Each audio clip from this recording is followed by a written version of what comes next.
अगर हदीस का इनकार करोगे तो कुरान की पहली आयत भी नहीं तुम मान सकते। 3 लाख हदीस में से इमाम मुस्लिम रहमुल्लाह ने ये हदीस मुरतब की हैं। उनको मौलवी अल्लामा नहीं कहना चाहिए, उनको मिस्टर कहना चाहिए, ये मुनकरीन हदीस का मुंह तोड़ने के लिए कि हदीस की कोई ज़रूरत नहीं है, ये तो 200 साल बाद में लिखी गई। कहते हैं कि ये जंगे बदर तो ना ये एक लूट की जंग थी। आपके दुनिया से चले जाने के बाद इस चीज़ की बड़ी अशद ज़रूरत महसूस हुई कि इस नबी के फरामीन को मुरतब और मुदव्वन तहरीरी शक्ल में किया जाए।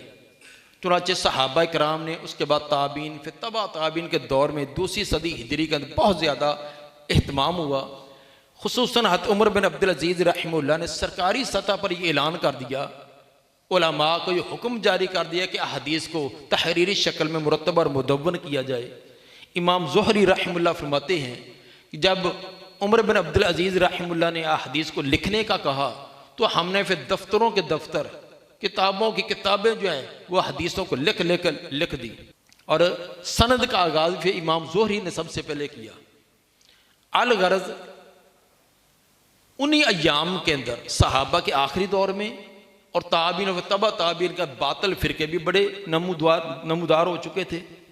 वो अपने बातल अकायद और नज़रिया को साबित करने के लिए या अपने दुनियावी मुफादात के लिए उन्होंने दीन को बिगाड़ने की कोशिश की। बात खुद बनाई, किसी और अपने बड़े की बात ली तो उसके साथ पैबंदकारी कर दी कि काला रसूलुल्लाह, ये नबी की बात है, हालांकि वो नबी की बात नहीं होती थी। इस तरह करते करते उन्होंने दीन को खलत मलत कर दिया। कुछ बातें तो वो थी जो वाकई नबी सल्लल्लाहु अलैहि वसल्लम ने फरमाई, या वो काम जो आपने किए या वो काम जो आपके सामने किए गए आपने खामोशी इख्तियार की। तो जो हकीकतन आपके अकवालो अफ़ाल और तकरीरात थी उनको कहते हैं ये सही हदीस है। इमाम बुखारी रहमतुल्लाह इसी दौर में पैदा हुए। उनके ज़हन में ये था कि कोई ऐसी किताब मुरतब की जाए जो बिल्कुल ठीक और सही रवायात पर मुश्तमिल हो। एक आमी मुसलमान आंखें बंद करके इब्तिदा से इंतहा तक पढ़ता जाए, अमल करता जाए, उसको ये एक खदशा ही ना हो कि ये सही है या ज़ईफ़ है। सही ज़ईफ़ वाला वो आंखें बंद करके अमल करे कि ये तमाम सही है।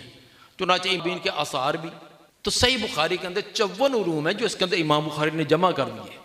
3 लाख हदीस में से इमाम मुस्लिम रहमतुल्लाह ने ये हदीस मुरतब की हैं जो तकरार समेत तकरीबन 7,500 के लगभग हैं। अगर तकरार को निकाला जाए तो सिर्फ 4,000 बाकी। बाज़ ने 3,033 भी बयान की है। तरकीम के अंदर ये फ़र्क आ जाता है।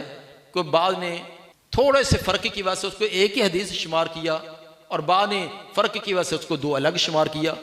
बहरहाल ये 3 लाख हदीस में से ये हदीस 4,000 जो बगैर तकरार के मुरतब की।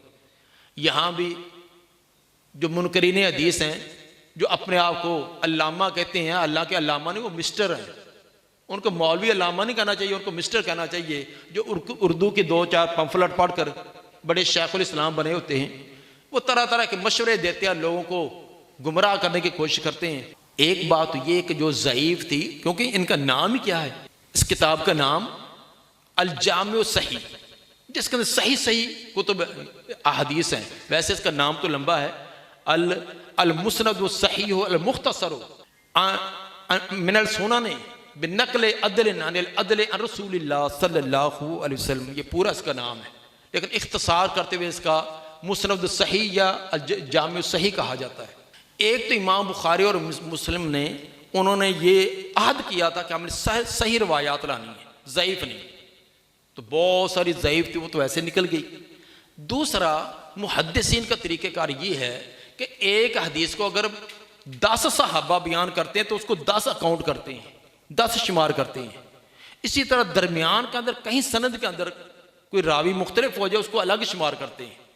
तो इस एतबार से एक रवायत जिस तरह के इन्नमल आमालु बिन्नियात, तो तेरे मेरे नज़दीक तो ये एक हदीस है, लेकिन इमाम बुखारी इसको 7 मरतबा लाए हैं। इमाम बुखारी के नज़दीक ये 7 है और बाद मुहद्दिसीन ने इन्होंने 80 तक पहुँचाया कि इनकी तादाद 80 है। क्यों? रावियों का जहाँ कोई इख्तलाफ आया, किसी लफ्ज़ का, किसी सनद का, उसको अलग अलग शुमार किया है। तो इस एतबार से इनकी तादाद बहुत ज़्यादा थी। तो उन एक हदीस जो अगर 20 सनदों से आई है तो उसमें से सही तरीन जो सनद थी, सिका रावी तो उनकी उन्होंने दर्ज की है, बाकियों को छोड़ दिया। जब बड़ों की आ गई है तो छोटों के जिक्र करने की ज़रूरत ही ना थी। तो ये होता है, जो आम लोग वहम देते हैं कि इतनी बाकी कहाँ गई, बाकी भी मौजूद है। अगर आपको शौक़ है तो वो निकाल कर देख सकते हैं। बहरहाल इमाम मुस्लिम रहमतुल्लाह ने ये अजीम किताब मुरतब की। इसका आगाज़ किया है किताब अल ईमान से और इख्तिताम किया किताब तफसीर। दोनों में रबत क्या? अगर ईमान सही होगा तो कुरान की तफसीर समझ आएगी, अगर नहीं है तो टाम कटोइयाँ। कि कुरान और हदीस दोनों को इकट्ठा, अगर हदीस को साइड पर कर दें तो कुरान समझ नहीं आएगा। पहली हदीस इमाम मुस्लिम कौन सी लाई है? हदीस जिब्रील।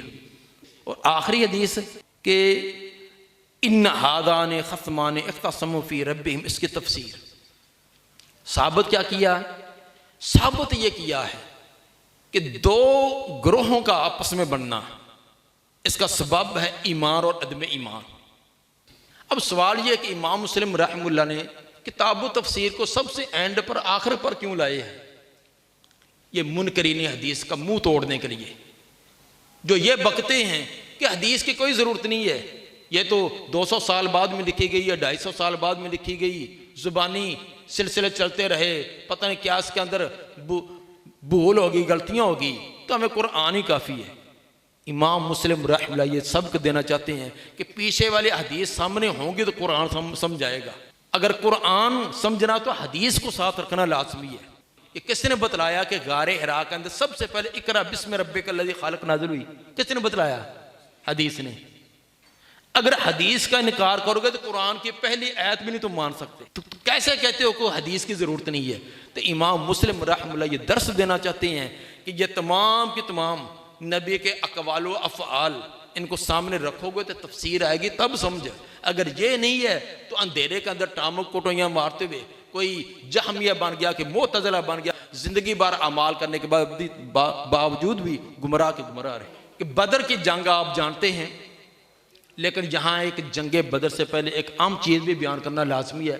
बड़े मुनकरीन कहते हैं कि ये जंगे बदर तो ना, ये एक लूट की जंग थी। ये बेहुदा, ये मुस्तशरिकीन, ये नए नए मॉडर्न किस्म के जो मुफ्ती है ना, इस तरह की बातें छोड़ते रहते हैं। हालांकि जंगे बदर का सबब क्या था? आपको पता है कि मुशरिकीन मुनकरीन ने मुसलमानों को इंतहा दर्जे की मुश्किलात और तकलीफ़ें पहुँचाई। कुछ हिजरत करके हबशा चले गए, कुछ मदीना आ गए। मदीना जब आ गए तो सारे अपनी जायदादें छोड़कर, अपने माल अमलाक जायदादें मक्का में छोड़कर तन तनहा जान बचाकर वो मदीना में पहुँचे। और जो मुसलमानों की जायदादें थे उन पर कब्जा कर लिया था मुशरिकीन ने। हत्ता कि मुशरिकीन ने ये प्लान बनाया कि मुसलमानों का नामो निशान। इसके लिए क्या सोचा? ये सोचा कि मुसलमानों की वो जायदादें जिन पर हमने कब्जा किया उनको बेचो, बेचकर उनका क्या करो? तजारत का जो असल माल होगा वो तो उन्हीं को मिलेगा जिन्होंने कब्जे किए हैं। जो मुनाफा होगा वो मुसलमानों के खिलाफ जंग में इस्तेमाल कर। ये था असल में उनका प्लान। चुनाचे वो तमाम जायदादें बेची गई। नबी सल्लल्लाहु अलैहि वसल्लम को पता चला कि अबू सुफियान की क़यादत के अंदर एक काफिला जा रहा है, बड़ी मालियत है, और माल वो है जो हमारा माल लूट कर इन्होंने बनाया है, और इसका जो प्रॉफिट होगी वो हमारे ऊपर खर्च करनी है। तो गुजरना हमारे यसरब और मदीना के करीब से है, तो क्यों ना हम इनका रास्ता रोकें। एक तो अपना इंतकाम लें, जो उन्होंने हमें अजियतें दी और हमारी जायदादों पर कब्जा करके उनको बेचा, तो दूसरा इनकी ताकत को ख़त्म किया जाए। इस मिशन के लिए आप उनका रास्ता रोकने के लिए निकले।